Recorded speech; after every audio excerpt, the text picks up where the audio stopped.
Assalamualaikum warahmatullahi taala wabarakatuh. Perkenalkan, nama saya Khalidah, saya prodi PAUD. Um, Hari ini saya akan menjawab soal dari nomor 5. Langsung saja teman-teman, saya akan memberikan satu contoh surah Al-Fat ayat 10 yang berbunyi Yadullah fawqa aydihim, yang artinya tangan Allah di atas tangan mereka.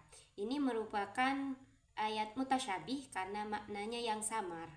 Nah, perbandingan pendekatan tafwid dan takwilnya begini. Kalau tafwid kita menyerahkan sepenuhnya makna tangan Allah kepada Allah. Nah, kita tidak tahu bagaimana bentuk dan hakikat tangan Allah ini. Yang penting kita meyakini bahwa Allah Maha Kuasa. Sedangkan takwilnya, makna tangan Allah di sini ditafsirkan sebagai kekuatan, pertolongan, atau janji Allah. Nah, artinya Allah menyertai dan mendukung orang-orang yang berjanji setia kepadanya, begitu. Nah, kelebihan dan keterbatasan dari tafwid dan takwilnya begini. Kalau tafwid, kelebihannya menjaga kesucian Allah dari penyerupaan dengan makhluk. Nah, kelebihannya ya. Kalau keterbatasannya, terkadang dianggap kurang memberikan pemahaman yang aplikasi dalam kehidupan. Maksudnya yang aplikatif dalam kehidupan. Kalau kelebihan takwil dan keterbatasan takwil begini. Kalau kelebihannya memberikan pemahaman yang lebih relevan dan memotivasi untuk berbuat baik dan taat kepada Allah. Sedangkan keterbatasannya, jika kita tidak hati-hati, bisa terjerumus pada penafsiran yang terlalu bebas dan menyimpang dari makna yang sebenarnya, begitu. Nah, dari pendekatan yang dua tadi, takwil dan tafwid, saya cenderung lebih memilih pendekatan takwil yang moderat dan kontekstual. Nah, menurut saya tangan Allah di atas tangan mereka lebih tepat dipahami sebagai bentuk dukungan, kekuatan, dan jaminan dari Allah kepada orang-orang yang beriman dan berjuang di jalannya. Ini memberikan semangat dan keyakinan bahwa Allah selalu bersama kita. Namun kita tetap harus berhati-hati agar tidak menafsirkan ayat ini secara fisik atau menyerupai Allah dengan makhluk. Itu. Nah, sekarang saya akan menjawab soal dari nomor 4. Dari nomor 4, pergeseran karakter ayat Makkiyah ke Madaniyah dalam konteks transformasi sosial umat Islam awan. Jadi kita membahas ayat Makkiyah. Ayat Makkiyah ini cenderung fokus pada pembentukan akidah, tauhid, dan moralitas dasar. Terus gaya bahasanya itu seringkali puitis, kuat, dan menyentuh emosi. Tujuannya apa? Tujuannya adalah untuk membersihkan hati dan pikiran dari kepercayaan jahiliyah serta menanamkan nilai-nilai Islam. Nah, contoh daripada ayat Makkiyah ini biasanya berhubungan tentang keesaan Allah, ancaman neraka, dan janji surga yang sering ditemukan dalam surah-surah pendek di Al-Quran. Sementara itu ayat Madaniyah itu lebih menekankan pada aspek hukum, sosial, dan politik.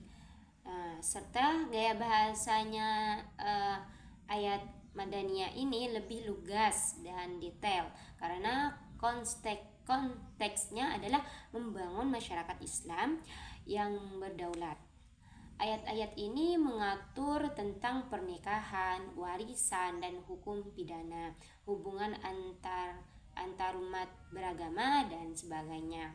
Nah, contoh daripada ayat Madaniyah tentang berhubungan dengan riba, tentang jual ya tentang riba, tentang jual beli dan hukum-hukum keluarga yang terdapat dalam surat Al-Baqarah dan An-Nisa. Nah, pergeseran ini mencerminkan transformasi sosial umat Islam dari kelompok minoritas yang tertindas di Mekah menjadi komunitas yang berkuasa dan bertanggung jawab di Madinah. Nah, ayat-ayat Makkiyah membangkitkan kesadaran spiritual, sedangkan ayat-ayat Madaniyah memberikan panduan praktis untuk kehidupan masyarakat. Nah, kalau direfleksikan dengan kondisi umat Islam di Indonesia masa kini, kita dapat melihat relevansi pergeseran ini dalam beberapa aspek. Yang pertama dakwah, politik, dan media sosial. Nah, kalau dilihat dari aspek dakwah di Indonesia perlu menyeimbangkan antara pendekatan Makkiyah yang menekankan pada pembentukan karakter dan pendekatan Madaniyah yang fokus pada solusi konkret terhadap masalah sosial. Misalnya dakwah tentang pentingnya sholat harus diimbangi dengan aksi nyata membantu fakir miskin. Dan politik, umat Islam Indonesia perlu memahami bahwa politik bukan hanya tentang kekuasaan, tetapi juga tentang bagaimana mewujudkan keadilan dan kesejahteraan bagi seluruh masyarakat. Ayat-ayat Madaniyah memberikan prinsip-prinsip etika politik yang harus dipegang teguh.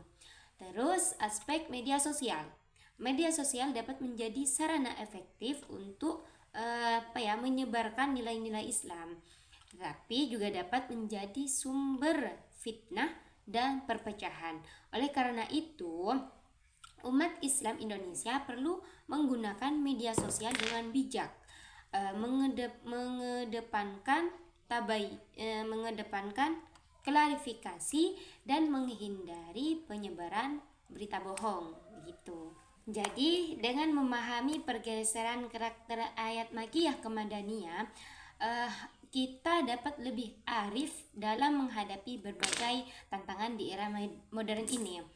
Pendekatan yang seimbang antara spiritualitas dan realitas sosial akan membawa kemajuan bagi umat dan bangsa gitu. Nah, mungkin hanya itu yang dapat saya sampaikan, kurang lebihnya mohon maaf. Wabillahi wal taufiq wal hidayah. Wassalamualaikum warahmatullahi wabarakatuh.